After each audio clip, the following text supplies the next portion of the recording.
Initié en 2011 mais officiellement lancé en France en 2017, de plus en plus de territoires zéro chômeur longue durée voient le jour.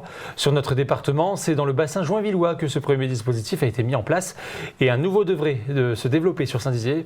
Pour nous en parler, Brigitte Maestrassi est avec nous sur ce plateau. Bonsoir Brigitte. Bonsoir Nicolas. Alors pour commencer, qu'est-ce qu'un territoire zéro chômeur ? Alors Nicolas, c'est très simple, un territoire zéro chômeur, c'est un dispositif qui vise à embaucher des personnes privées d'emploi depuis plus d'1 an et qui sont domiciliées depuis au moins 6 mois sur le territoire concerné.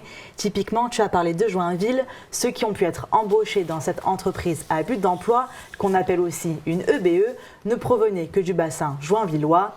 Les personnes qui intègrent ces EBE obtiennent un contrat à durée indéterminée dans des entreprises comme une épicerie, une recyclerie ou des garages solidaires.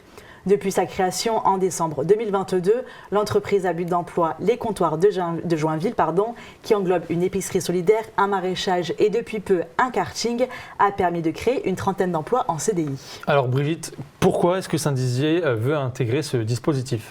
Alors avec les derniers chiffres qui ont été annoncés par l'INSEE, 26% des bragards vivraient sous le seuil de pauvreté, ce qui représente plus de 6000 personnes. Il est donc important pour la ville de diminuer ce chiffre.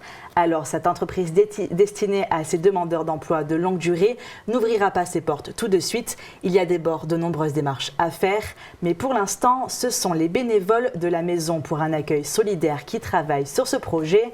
Accompagnés par France Travail, ils recensent depuis plus d'1 an ceux qui pourraient intégrer ce dispositif. Si le projet aboutit, il faudrait créer une toute autre association.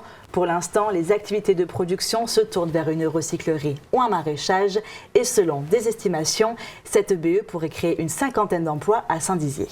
Eh bien, merci beaucoup Brigitte pour toutes ces explications.